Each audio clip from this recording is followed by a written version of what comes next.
anytime this subject of minimum wage comes up, it's important to remember that the whole topic is a red herring. The whole thing is irrelevant. Now, yes, I agree that it's difficult to support yourself on minimum wage. I've done it. Minimum wage, that's not what it's for. That is not the point of minimum wage. It's not why it exists. Minimum wage jobs don't exist for that. Raising minimum wage, you know what it's like? It's a bit like trying to invent training wheels for bicycles that would allow a child to go 30 miles an hour on the bike. Okay, that's what it's like. It defeats the whole purpose of the training wheels. So I don't know if I can come up with a more patronizing, condescending metaphor to use to describe the situation that millions upon millions of Americans find themselves in, where the only work that they can get is a minimum wage job, or, and I'm gonna blow Matt Walsh's mind here, 2 minimum wage jobs, or maybe 3 minimum wage jobs that they're working to just desperately try to survive and be able to put food on the table for their kids, keep them in clothing, pay their rent, their ever increasing rent. That's just training wheels, you dumb donkey. Why are you still working at a job like that? Just go work on Wall Street, or hell, an easier job. Just get millionaires and billionaires to fund your BS media company as you do this culture war stuff to maintain the status quo. Why haven't you just gotten a job like that, you idiot? So anyway, after that incredibly insulting attack against many of the people literally watching his program at the time, here is his argument as to, I guess, why the wages never need to go up. Minimum wage, it's like these are the training wheels of income levels. You don't need a higher minimum wage. You just need to not be on minimum wage anymore. You need to graduate beyond minimum wage. Minimum wage is not for adults with houses and kids and car payments. It's not for that. So when we're saying to ourselves, well, even on $15 an hour, there's no way that an adult could have a mortgage and pay for the car and have a kid. It's impossible. It's not a living wage. Yes, you're damn right. Of course it's not. It's not for that. That's not what it's for. It's not why it exists. Minimum wage is for teenagers. It's for college students working part-time. It's for high school students. You're not supposed to camp out on minimum wage and try to build your life on it.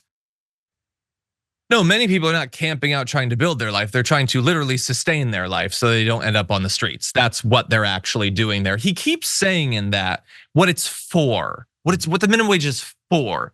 Let me explain, and I hope that he hears this. Here is what the minimum wage is for.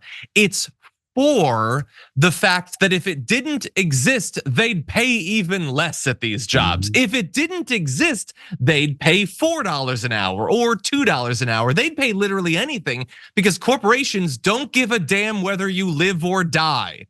That's what is actually true. Now, it's weird that I have to explain this to the right-wing populist who totally is against the elites in society and cares about forgotten Americans, while demonizing them for just doing what they can to live, to be able to not be thrown out of their homes or starve to death.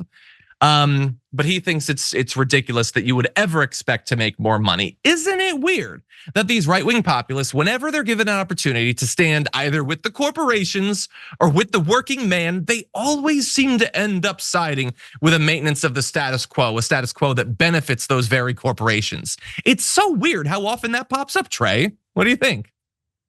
Yeah, this makes me think of like when I waited tables at O'Charlie's, which is like an Applebee's sort of type casual dining chain in the Southeast, right? I worked at I've been to O'Charlie's in Tennessee, I think. Well, yeah, really, it's actually Tennessee based. I worked at the one in Cookeville, Tennessee, which was the nation's #1 O'Charlie's, not bragging, but anyway, yeah. Probably because of you.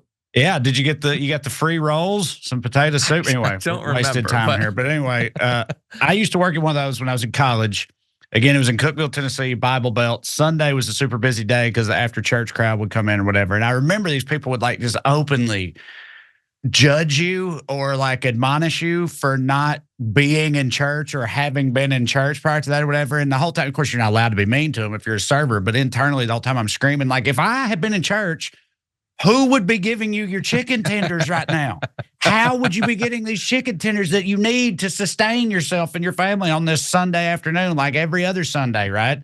Like, how do you think that's going to happen or work? Like, and this is the same type of thing. It's like, Does he think society shouldn't have any positions to get paid minimum wage, especially considering, like you said, a lot of them, it's not because they deserve minimum wage for that. It's just because that's what their employer will pay them, right? But I guarantee you this guy patronizes a lot of businesses and utilizes a lot of services that probably pay people minimum wage, and it would make his life significantly worse if those things were to go away. So if someone needs to work it, and they can't all be teenagers, what is his problem with people earning minimum wage? Another thing with this argument I have found over the years is I have found when you talk to conservatives, typically, it's been my anecdotal experience, that when you ask them, like, do you think that in the United States of America, a country you say is the greatest country on earth, if a person, an adult, works 40 hours a week, like they work full time at a job, should they be able to afford to live in the greatest country on earth if they do that? And typically they'll say,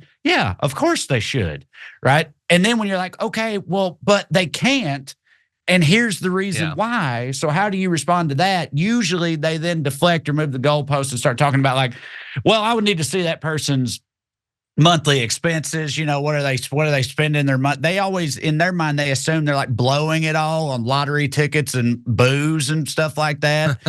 Instead of just like the bare minimum to stay alive while having bald tires on their 30-year-old car that's barely running and that type of thing. Yeah. So like these people just fundamentally don't understand what it's like. And as someone who does, because I come from old no money, right? So I get it. This type of rhetoric drives me crazy every time it comes up. No, I think you're totally right. And so the political question becomes, when it's so utterly unreasonable to pay people so little, like, how do you get the country to vote against its own economic interests? That's the fundamental question that the status quo has faced since we became a country. And virtually always the answer is just get them to hate each other. Mm-hmm. So the idea is you portrayed it as a person working 40 hours a week. But what if it was a bad, dumb person who has a stupid job they shouldn't have, and they're just a dumb teenager? Well, in that case, they can go to hell. They can starve and they can die on the streets. If we can just get people to hate each other and to think, wait, they're making more money, but I don't get that money, so they should die. That's fundamentally how they manage all these difficult situations. For more political news breakdowns, interviews, stories of activism, and me trying my hardest to care about the occasional big celebrity news story, subscribe to our YouTube channel at youtube.com/The Damage Report. And you can ring the bell wherever it is so you don't miss anything.